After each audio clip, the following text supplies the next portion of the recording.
I'm going to demonstrate building this bottle in glass. This is the Ralph Lauren Romance bottle. The geometry on this bottle is extremely simple. The part that we're designing, which is this rectangular block here, there's absolutely no detail. It's probably one of the most simplest shapes ever. And even the closure, it's like another rectangular block up here, and then we have the cap over the finish, which is just a cylinder. What's unique about this is the glass part. That's why I'm going to use this as a demonstration to get this beautiful effect. So it's quite stunning in its simplicity, which is really nice. I started building this because I had the bottle in my hand. So I just started looking at the curves and trying to figure out how to build the inside of the bottle. And then later I found a picture. So my curves are slightly off, but it's okay because in blow molding glass bottle like this, the designer controls the outside of the shape. The inside is dictated by the air getting pushed inside, blown inside to the bottle. So a certain degree, we can control the air pressure, how much glass there is, how hot the glass is, how fast it's going to cool, how fast we're pushing the air in there. So all these little nuances and changes gives us these kind of organic curves and irregularity, and that's what makes these kinds of bottles quite beautiful. They're not perfect walls.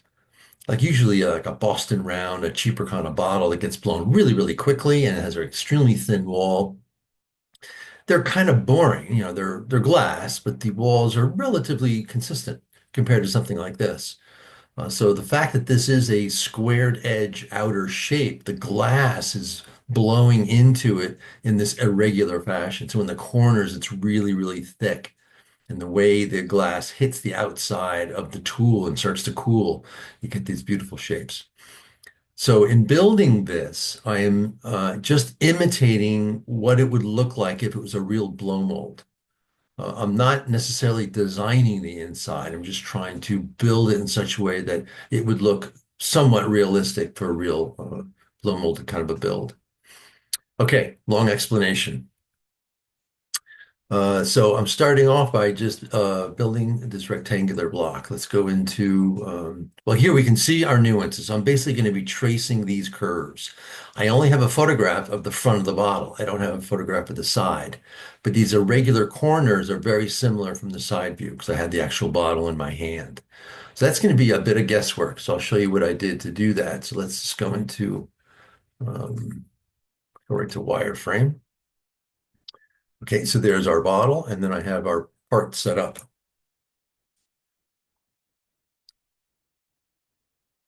Okay, and there's the inside. So I traced these curves. I'm going to select this curve here and look at it from the front. And let's go back into wireframe.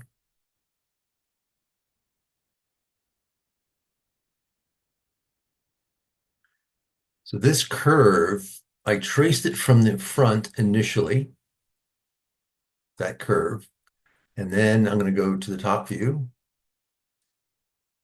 And I took the curve and I turned it on this angle. So when I create my surfaces, I'm going to have these irregular kind of curves all around. So you can see this kind of shape that's going to happen. So that's what I did on all four corners. And then I just sort of mirrored it and reflected it over to the different sides. And then I did that with all the other parts. So that took a little time and it's a bit of guesswork. How's that going to look? And even all these irregular curves here up in the top, when I'm looking at the bottle, it kind of dips down, goes deep into the corners because I have that nice square corner on the outside of the shape. And then these irregular curves about how the glass um, cooled. So once I have those curves to the position I want them in, it's a matter of just making surfaces out of these and stitching them together. I want to ultimately make a solid out of all of this. I'm going to radius the corners and then I'm going to difference that from the outside of the bottle. So if I select those four curves and I go into my surface tools and this tool right here, I'm going to create a surface from two, three, or four edge curves that are not connected. They're not connected. But I'm going to create a surface from that. So by just selecting that, I now have this surface here on the side. Then all I really had to do is just mirror that surface over to the other side. I really don't need those curves, but I just did that so I could visually take a look. And then the front and the back are the same thing, and the top and the bottom are different sets, so I had to do those independently. But it's just a matter of selecting the four edges and then bringing them together.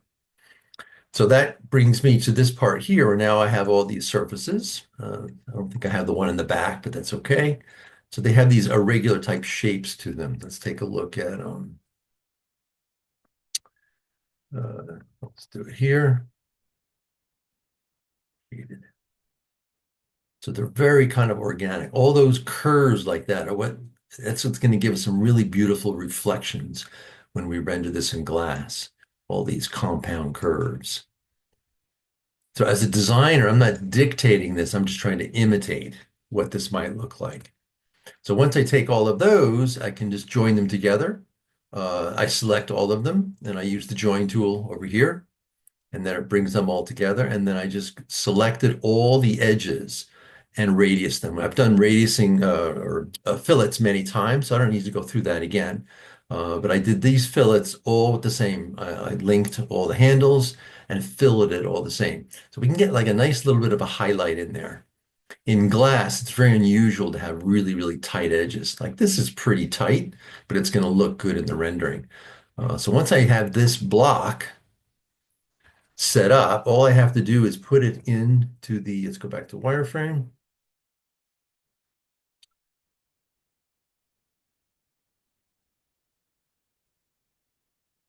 I put it into position inside of this outer part, and then I have to difference that. So that brings us to that point,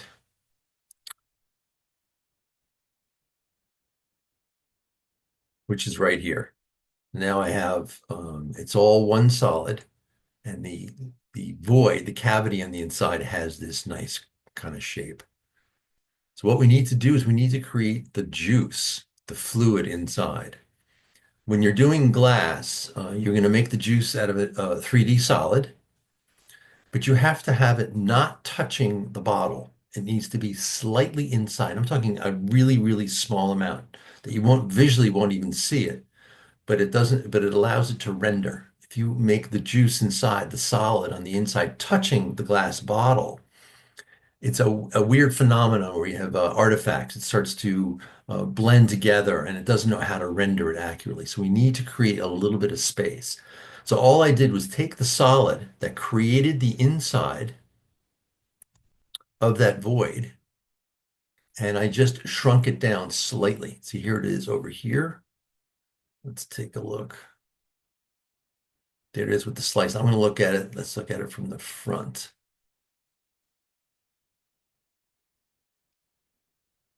Oh. So you can see I just literally just scaled it. I didn't do anything fancy. I just scaled it down so I have it inboard. That's a small, teeny little amount. It's just enough. And then I just trimmed the top to give it a fill line so it looks like it's, partially used or the juice is inside. So once I create that solid, all we have to do is put that into position. Now, everybody's design will be different, so you just have to kind of follow the basic theme of what's going on. So I have this sitting on this layer, and I think I actually put a pigment to it too. So I have that, I call it juice, and then I have my final bottle here on the outside. I'm going to keep those two uh, available like that. So let's just move in. Now I'm going to talk about rendering. So that's basically building this shape.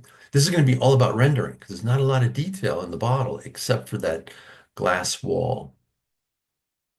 So let's go.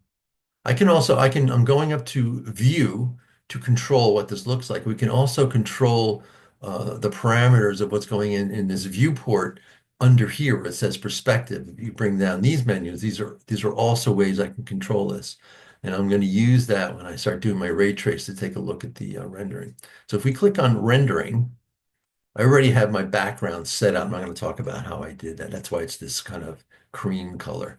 So this is just rendering. So it's actually quite quite boring.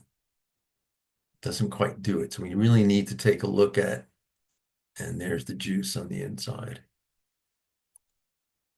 So the metal closure starts to work. This doesn't look bad in rendered mode with some of these reflections. It starts to work, but it gets even better when we go into ray traced. Okay, so here we have the bottle all built. So what I'm going to do is I'm going to control some things here. I want to move this around and I'm going to change my background and my lighting and my reflectivity. But I really want to start to pick a point of view, which is going to be really important. So here I'm moving this around. Once I get to a certain point where I really like the point of view, I'm going to want to save that. So I have some views saved. I'm going to show you how to do that. If you come, once you have a view, let's say we like this view right here. If you come under this menu here and you go set view, and you come down to the bottom, you go named views right here, and I go up to this little camera area with the plus sign, and I can go save as. I can take this and name this. I have like 4 different perspectives set up. So let's say I like the one that's right there. I could name this perspective and say, okay. I'm going to cancel because I have a bunch of them, and it'll save the views. So I'll show you, and then once I come in here, I can now click on these. Why isn't it doing it? Oh, I'm sorry, I'm going to go back to up here, go to set views. I'm going to pick on perspective 1. So it automatically will move that and keep that. So that perspective was set up for some of my lighting parameters. So I want to make sure I had those.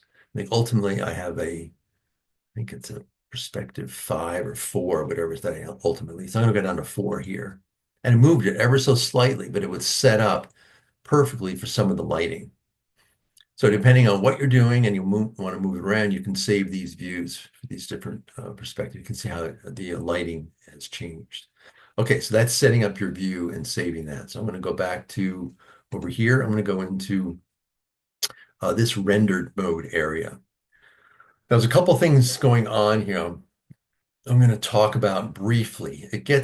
Can get very complicated when we start setting up lights and different things like that, but I'm just going to use our environment and use the environment for reflections. And that'll have some of our lighting features. So I'm going to use under background. I'm not going to use solid color or gradient like we've done before. I'm going to go into 360 environment, and I'm using Studio D for this situation. So I just want to talk about, let's see if you can see some of the lighting up here at the top. It has these big giant lights and it has dark areas in between. And then it sort of has this neutral background. So that is the environment. It's pretty straightforward. It's not a lot going on with the environment.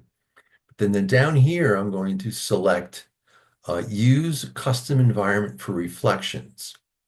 And I can select different ones. Under Studio D here, I can come down in here. I have several things I was experimenting with, and I'll jump around with some of these to see.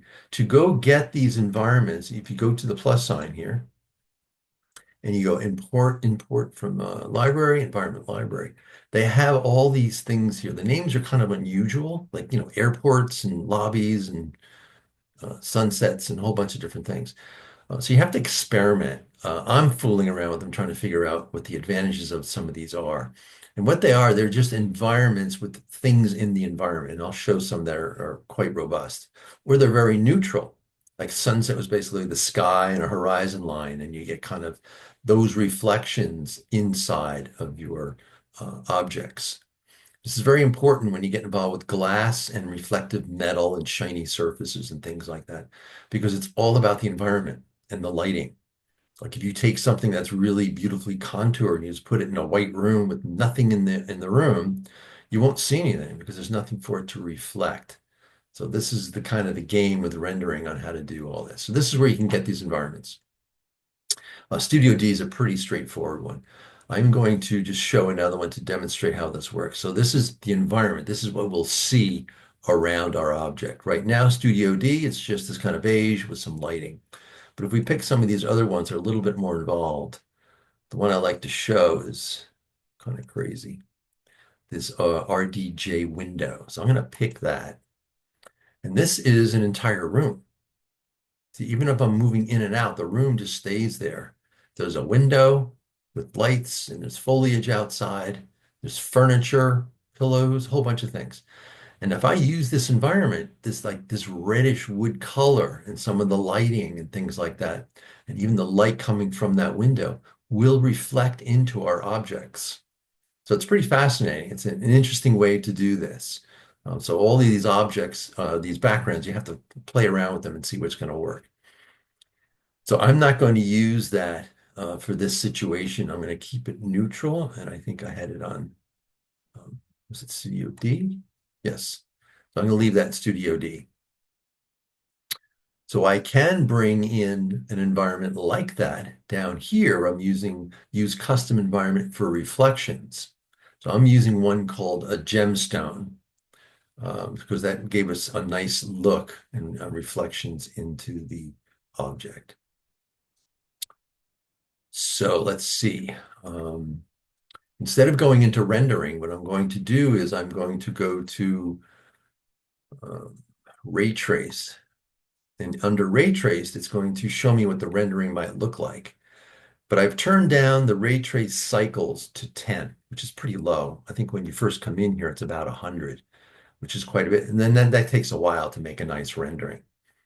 So this is a little burned out here. I'm not getting some nice looks. It's not quite working for me. So I'm actually going to build a little bit of a background to control some of the behavior of how this is going to work. So I'll show you how I did that. And then I mapped in a logo. So let's go back to rendered.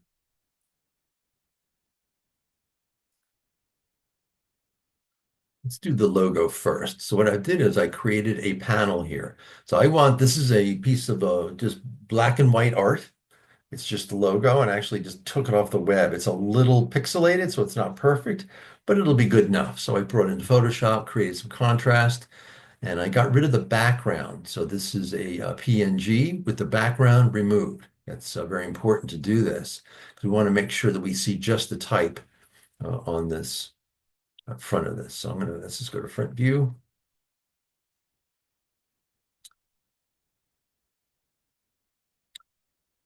So I set up the art and I cropped it to a precise dimension. I remembered what that dimension is. I took that exact dimension and I made a surface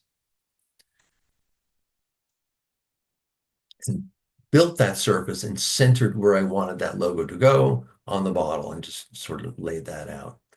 Let's go back into rendered. So that's what made that. Actually, you can see that edge. It's a uh, little artifact there. So there that is, like that.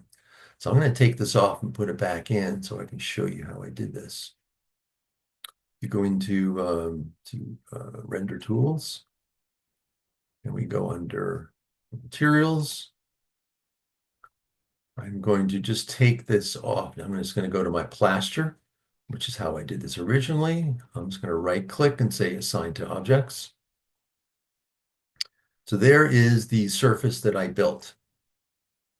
And it is white and it's not translucent, so we can't see through it. So if I did this as a decal, as a PNG that is a decal and brought that in here, it would take the background away from the art, but it would show this rectangular piece I made. So it wouldn't make this translucent. It would just make the background of the art translucent. So we would see this background. So what we need to do is I need to take this and I need to map it in with a texture map instead of a decal.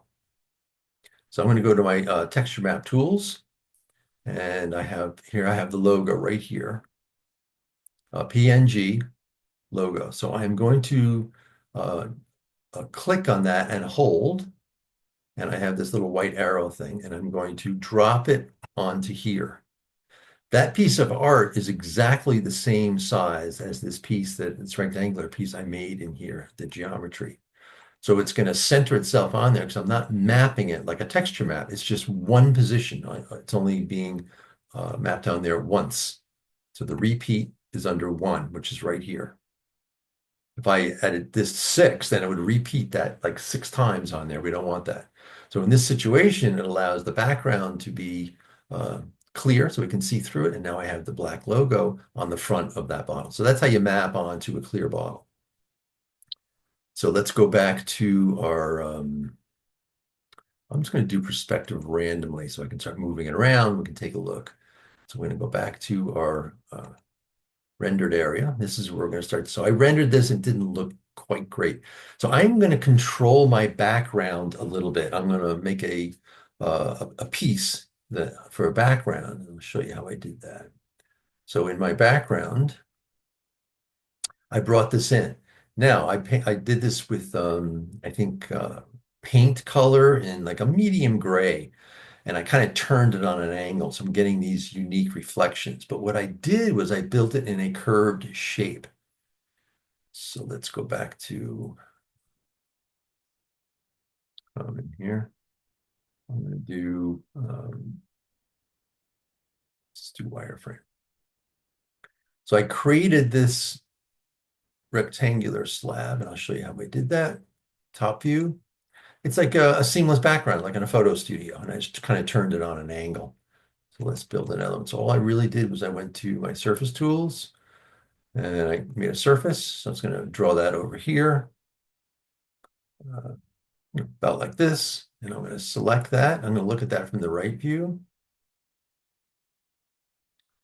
And that's back over here. And then in the, see, in transform, we have a bend tool. Here, just regular bend. So I'm going to select that. And I'm just going to select a point here. And I'm going to select that here. So now I can take, oops, I'm going to turn ortho off. So now I can just take this and kind of bend it up based on those points that I selected. So when I select, I now have taken that and I've curved that. So it gives me that kind of that seamless feeling. Let's look at that perspective. So I have this nice curved shape. So all I did was I took that and just put it, under the bottle and I rotated it a little bit. So it's a bit random. So now when the lighting hits that and it's shiny, I'll get those kind of subtle, beautiful little reflections, which kind of helps with this. So I'm just going to get rid of that test piece that I just made. So this over here is just the juice from the demonstration of that. So we're not going to see that in our rendering. So that's how I created that background. And all I did was, see if I go back to render tools and materials, I think I just took a paint background. Here, paint. And I think I just added just a little bit of tint to it. I made it very reflective. It's pretty shiny. So it reflects some of that background. So I'm controlling how some of that works. And a lot of that will reflect into our bottle. It's an object. In my other program, I used to build objects. Like I would build cylindrical shapes and flat panels and things like that. And I would move them all around the environment, especially when I had shiny objects. You wouldn't see them in the rendering, but they would reflect into the object I could really control. It takes some time to do that. So this is just the beginning of that conversation when you have an object and you really need to get reflections into that. Let's see what that does for us. So I have that set up. So I'm going to go, so right now I'm moving all over the place. So if I go to my set views and I pick my view, it brings it right in. So I'm ready to go. So I don't have to constantly try to find out where that view is.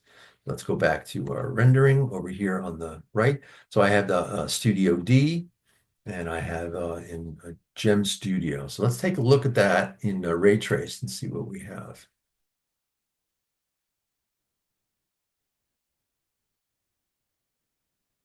So again, I have the ray trace down just to 10 cycles, so it's pretty quick. You can get a feel for what this looks like. All right, so not bad. So look at all these beautiful reflections over here on the right.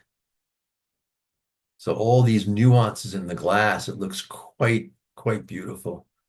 And then the reflections in the top of the juice area, and then the metal. The round cylindrical part here, you can see this black line. Originally, I built that as a cylinder, but it has that little bead, that little detail in there. So what I did was I just built this line with the curve tools and just revolved it. I don't even think I made it a solid, and just put that in there. So look at all the reflections in there. It's reflecting the shoulder of the bottle. It's quite complex. So that's almost easy because it's a cylindrical shape. So that picks up lighting really nicely and it looks great. The hard part is this rectangle on the top. simple geometry like this is really difficult to make it look like it's reflective because it's so simple. It took me a while to get some of these nuances in this light and dark, and then some of these dark edges. I radiused all these little corners, by the way, so we can catch some light. If that was just a sharp edge, this would look really dead and flat. So just a little bit of a radius on all those corners gives me this reflection. So this point of view I saved, but it took me a while to get here. So I'm going to move this around, and you're going to see kind of how these reflections change. So I can sort of see what's happening in the lid there. So I'm going to just pick another area, and I'm going to stop moving. Once I stop moving, the ray trace should kick in, hopefully. And there it is. Now you can see the top of that is like really dark just because of how the lighting is hitting it. So it's okay, but I think that point of view that I had worked really well. And it's a combination of the point of view. I have a metal reflector on there, just like I brought the glass in. I brought in basic metal, and I think I might have added a little bit of a tint to it. And I have 360 environment, Studio D, and then I have used the environment for reflections, Gem Studio. So all these things play off of one another. So it is a little time consuming, but I think once you go through it a few times, you'll start to get a feel for it. And you might even start to have some favorite backgrounds that you know that work pretty well for certain things. So right now I can go back to my set view, and I liked 4. I'm going to click on that. So it's going to go right back to my view, and I have ray trace on, so it should render that. And I think this one turned out pretty well. I did have some others. I have examples of renderings I'll show in class where I used some different studios. Like that studio, that was that whole bedroom with all the furniture and the windows. That really added color. And all of a sudden there was a little bit of red and beige in the closure. It was a little bit too much, I thought. I'm a little bit more of a purist. I'm not about the sensational rendering. I'm more about trying to show the design. I think this shows the nuance of the glass and the imperfections of the blow mold, and it shows the metallic and the tint on the juice on the inside really nicely. So I thought this worked out pretty well. And I like these subtle little lighting things happening in the background. So this has got a pretty big background. Probably after I save this out and render it, I'll probably crop this down a little bit tighter and kind of center it, depending on what kind of a presentation I would want to use this in. Okay, so I'm still in ray trace here, which is just to show us what it looks like. Ultimately, when we go to render, you go up here at the top and you go to render. I think I have this over here in my resolution. I have it in draft quality. So this is not the best. There's a couple of options over here. This is draft. You can go fine quality. So this is 1,500 samples. Draft quality is only 50. And what I'm showing right here in this viewport is 10. So if you looked at this really closely, it's probably really grainy and not great, but it gives me a feeling of what this is going to look like. So if you want a really nice rendering, you can go into final quality 1,500 samples. And that sort of sets this up. And you can set up your viewport. I didn't do anything with this one. It's probably about the same size as the screen, but you can play with that also. So when you finally want to render, when you get this to the point you like rendering, you go up to render and you click on your rendering key. And then this should go into render mode. So this is where the rendering will happen. And I have it down here. I'm sampling 5 of 50, 60. Over here, you can see it counting down. 8, 10, but it's only going to go to 50, which so it'll look very similar to what I had on my screen that we were previewing. So it takes a few minutes. The 50 is not a bad resolution. Depends on what you're using it for. So that's the rendering. So that'll take a little time. Okay, so I hope that was helpful. I'm doing several tutorials on glass. I did one which was a simple revolve bottle with the juice inside slightly smaller, like a wine bottle. And then this one is another kind of simple bottle, but it's all about the glass reflections. And I have another one that I'm going to do, which is actually a complicated bottle. It's complex to build, and I'm going to make it glass. So we're going to talk about how to do that. And that has some closures and other features. Okay, so that's it for this tutorial.